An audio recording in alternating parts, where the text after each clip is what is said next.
to you by the Las Cruces Sun News. This is Straight Shooter.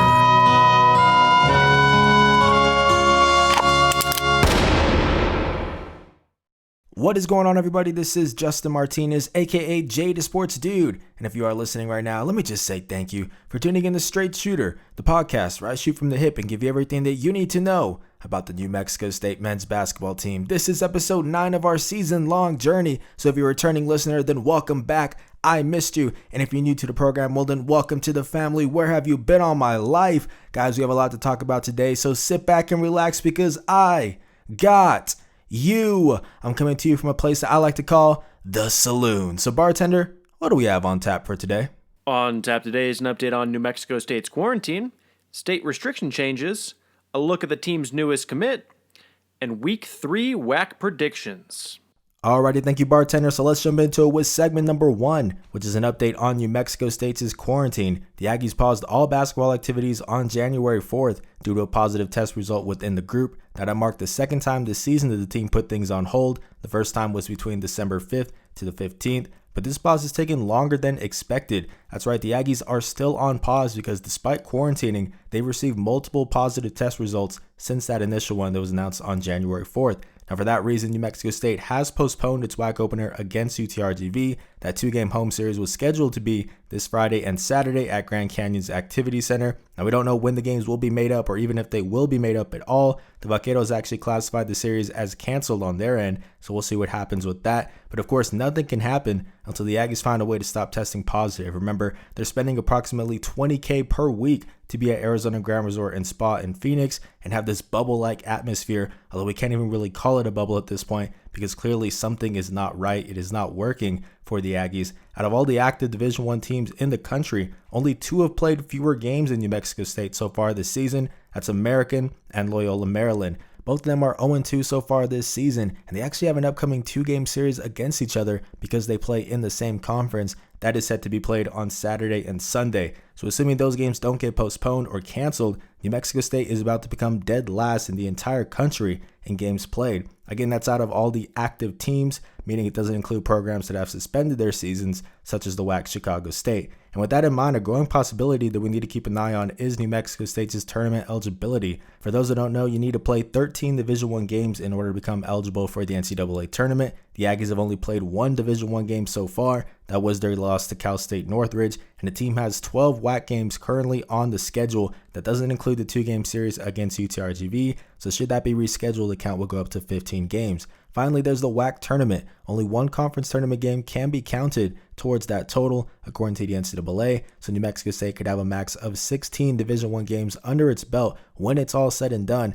That's not a whole lot of room for error, obviously, especially considering there are cancellations left and right at the moment. But if New Mexico State were to finish the season with less than 13 Division I games played, there's always the possibility of a waiver. The NCAA could give the Aggies an exception that would allow them to become tournament eligible. Now, I'm not going to speak on the chances of that because it is the NCAA. They tend to leave us in the dark when it comes to their decisions, so I would just be speculating. One thing is for sure, though, the Aggies are in a pretty tough spot, but there might be a light at the end of the tunnel, and that leads us perfectly into segment number 2. Alrighty, so that buzzer means it's time for segment number 2, which is an update on the college athletics restrictions in the state of New Mexico. That's right, folks. Governor Michelle Lujan Grisham announced changes to the COVID-safe practices for intercollegiate sports guidelines on Tuesday. The state now allows college teams to practice in New Mexico as long as they are following testing protocols. Yes, rejoice, progress has been made. Now, I have to emphasize this. Teams still cannot play games in New Mexico. They can only practice. And again, that's only if they continue to follow the requirements that have been set in place. Teams must isolate upon their return to the state, and they must continue to take 3 PCR tests per week. So what does that mean for the Aggies? Well, New Mexico State AD Mario Mocha held a press conference shortly after the news broke, and he said the plan is for the team to return home following its 2-game road series against Grand Canyon on January 29th and the 30th. And once that happens, they'll ideally be able to find a venue in El Paso where the Aggies can play the rest of their WAC home games. He also said that New Mexico State is still holding out hope of scheduling one more game during the week of its series against Grand Canyon,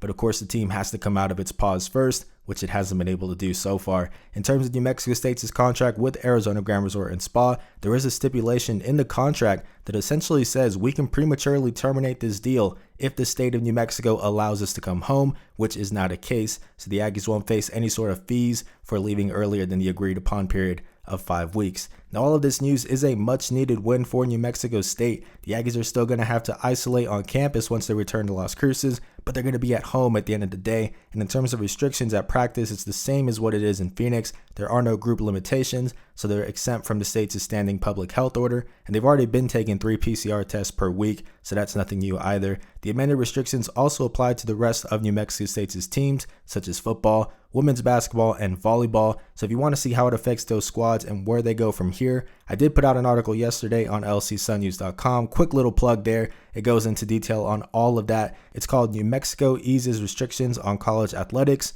allows Aggies to come home. So make sure to check that out. But for now, let's go ahead and move on with the show.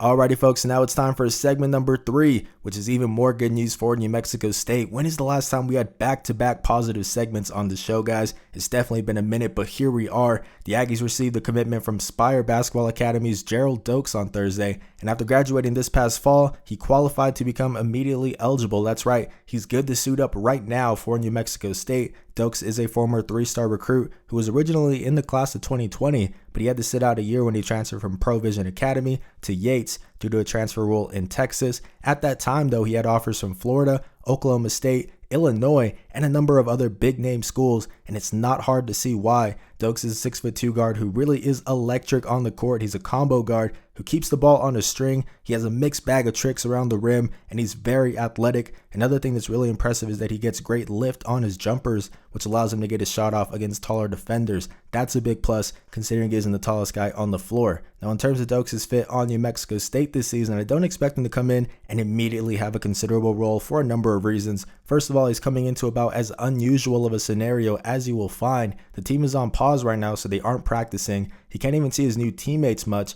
because everyone is quarantining right now, and they aren't even located where they're normally located because they're still in Phoenix. Throw in the fact that Jans doesn't tend to throw his freshmen into the fire right away, and I think Dokes will play the role of the understudy to guys such as Evan Gilliard and CJ Roberts this season. Now, it might have been a different story a few weeks ago when Kalen Williams and Jabari Rice were both out, leaving the backcourt pretty desperate for pretty much anybody to contribute. But with Williams back in the mix and Rice looking like he could return soon, since he's 7 weeks into his 6 to 8 week timeline, there isn't as much of a need for bodies as there once was in New Mexico State's backcourt. Now, with all that being said, I think Dokes' long-term fit with the Aggies is a great one. This is a guy who can be a great secondary facilitator on the floor because he mostly plays at the 2 spot. And even though he's a bit undersized, he plays really good defense as well. He has active hands, really good awareness, and just a high basketball IQ overall. There's a lot to love about Dokes' game. And if you listen to last week's episode where I talked about all the talent that's coming in for New Mexico State these upcoming years, you know Jans and his staff are setting the Aggies up for future success with these newcomers.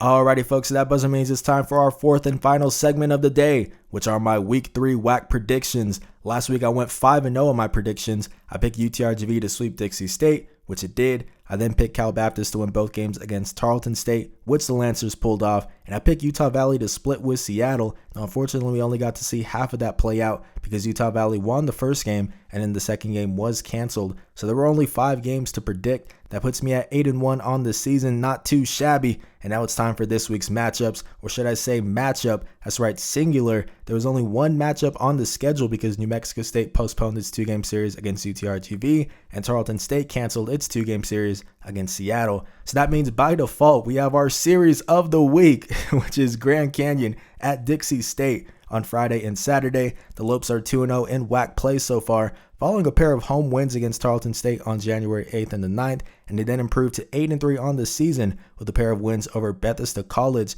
an NCCAA team, last Friday and Saturday. We've talked about Alessandro Lever and Javon Blackshear Jr. before, but one guy who has been killing it as of late is Abjorn Midgard. The 7-foot center is averaging team highs of 14.9 points and 9.8 rebounds per game, just about a double-double this season, while shooting a ridiculous 73.1% from the floor. That's not an error, yes, 73.1%. All but 4 of his 93 shots have come from inside the arc. So this is a guy who thrives off of crashing the offensive glass and getting putbacks. He's going to have an interesting matchup with Hunter Schofield, though, in this series. The 6'8" senior spent a lot of time at the 4 spot last season when the Trailblazers were a Division II squad, but he has since embraced a center role on the team this year. Schofield is a versatile big man, more mobile than mid-guard, and he also isn't some slouch on the boards. He's averaging 4.9 rebounds per game, but 17 of his 44 rebounds so far have been offensive rebounds. The guy has a good motor, and he's going to need to bring that energy if he wants to hang with Grand Canyon's bigs.